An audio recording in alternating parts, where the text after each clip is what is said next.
నూతన్ ప్రసాద్ గారు వాయిస్ కూడా చాలా బాగా చేస్తారు అనుకుంటా. నూతన్ ప్రసాద్ గారిది కూడా ఒక మంచి స్పెషల్ అదనమాట.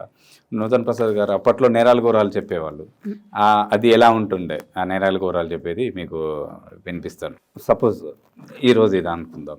ఈరోజు హైదరాబాద్లో ఒక సన్నివేశం ఈ రోజుతోటి పోల్చుకుంటే ఆయన మన నేరాలు ఘోరాల్లో చెప్తే అంశం ఎలా ఉంటుంది. 2024 సంవత్సరం 8వ నెల 14వ తేదీ ఆగస్టు రోజు జరిగినటువంటి ఒక యథార్థ సంఘటన ఈరోజు మన నేరాల ఘోరాల్లో ఒక అద్భుతమైనటువంటి ఎపిసోడ్గా మీకు చూపించబోతున్నాం. ఉప్పల్లో ఉంటున్నటువంటి జానకి అని ఒక యువతి. అదే యువతికి ఒక తండ్రి తల్లి లేక పాపం ఆ బాలికై ప్రతిరోజు అరటి పండ్లు అమ్ముతూ ఉండేది.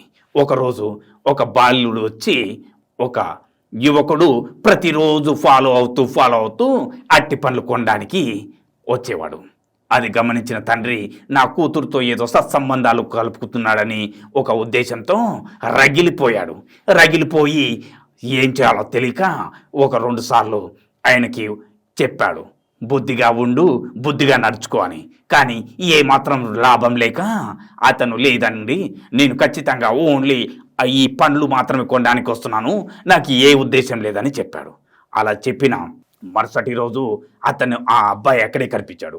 అప్పుడు అతనికి కోపం బాగా వచ్చి ఎంబడే నా కూతురుతోనే మాట్లాడతావని పక్కన ఉన్న అట్టిపండు తీసుకొని నెత్తి మీద టఫీ టఫీ టఫీమని బాధి చంపేశాడు. వెంటనే సిఐ రాములు గారు ఈ కథన రంగంలోకి దిగి ఈ హత్య ఎలా జరిగిందని దర్యాప్తు చేపట్టారు. అందులో చాలా విస్తుపోయే నిజాలు బయటకు వచ్చాయి. ఏంటా విషయం అంటే, ఈ యువతి తండ్రి కొట్టిన దెబ్బల కాదు చచ్చింది, వాడు నెత్తిలో ఉన్న పేన్లు కుట్టడంతో ఒకే దెబ్బకి చచ్చి ఊరుకున్నాడు అని దర్యాప్తులో తేలిపోయింది. ఇంతటో ఈ నేరాల ఘోరాలు ఈ రోజుతో ముగిసిపోయింది. వచ్చే వారం మళ్ళీ ఒక అద్భుతమైన ఎపిసోడ్తో మళ్ళీ కలుసుకుందాం. ఇలాగా అంటే ఏదో ఒక కామన్గా ఆయన నేరాలు ఘోరాలు చెప్తే ఎలా ఉంటుంది ఏంటన్నది. ఓకే, బాగుంది, చాలా బాగుంది. పశుపతి డైలాగ్ అసలు అరుంధతిలో అమ్మ బొమ్మలే అదైతే సేమ్ యాజ్ ఇస్ అలానే ఉంటుంది. ఓకే ఓకే, మన అరుంధతి సినిమా అంటే రవిశంకర్ గారి వాయిస్ బోల్డ్ లేని వాయిసెస్ ఉంటాయి. అందులో రవిశంకర్ గారు అరుంధతి సినిమాకి చెప్పినప్పటి నుంచి బొమ్మాలి రవిశంకర్ గారుగా ఆయనకు పేరు వచ్చిందనమాట. ఆ వాయిస్ ఎలా ఉంటుందంటే అరుంధతి సినిమాలో ఇంట్రడక్షన్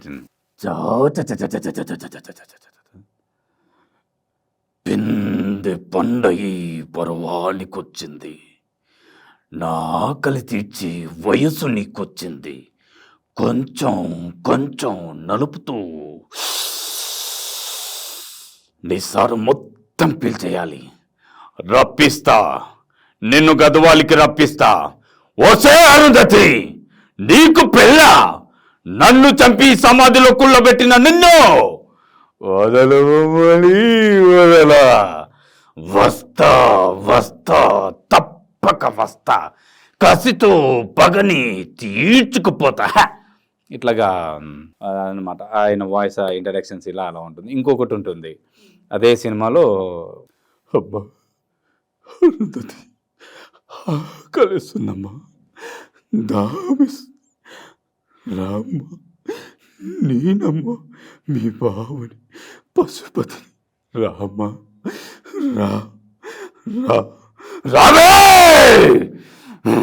నీకు విషయం తెలుసా, నేను చచ్చి 7 రోజులు అవుతుంది, నీవు మాట్లాడుతుంది బ్రేతాత్మతో.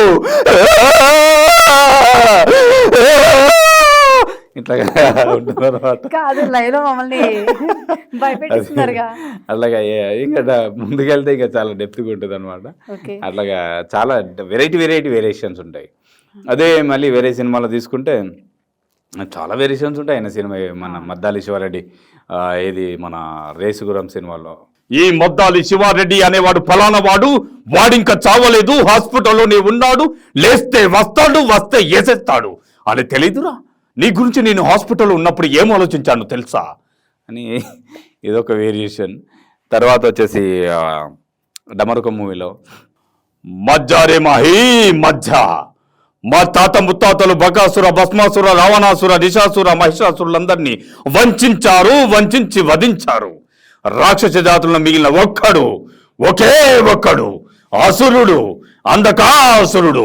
పంచగ్రహ కూటమిలో పుట్టిన బిడ్డకి యుక్త వయసు రాగానే వివాహమాడి పుణ్యశ్రీగా బలిచ్చి పంచభూతాలైన గాలి, నీరు, నిప్పు, భూమి, ఆకాశమును నా వశము చేసుకొని ఆ దేవతలను పూజలు చేసే మానవ జాతిని మసి చేసి 14 భువనాలకు అధిపతినై అంతరించిపోతున్న మా రాక్షస జాతికి మొలుకలు పుట్టిస్తా, సృష్టికి ప్రతిసృష్టి చేస్తా అని చెప్పేసి ఇట్లాగా గూస్ బంప్స్ వస్తున్నాయి అసలు. ఇంకా చాలా ఉంటాయి. ఇంకా కొత్త ఆర్టిస్టులు వేరే ఉన్నవి వీళ్ళేనా? ఇంకా చాలా మంది ఉంటారు. ఇంకోటి కన్నడ మూవీలో కూడా శకునికి చెప్పాడు, విశ్రాంత విస్తీర యశో విశాల విరాజ పూరిత కీర్తి ప్రతాప పూరిత నిత్య సస్య శ్యామల జరీ వనసరి మృగక నర్తిత అని.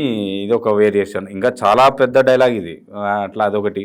అదే ఓకే, ఇది పక్కన పెడితే ఇంకా వేరే చాలా వాయిసెస్ ఉంటాయి, అడగొచ్చాం. సూపర్ సార్, అసలు గ్రేట్ అసలు.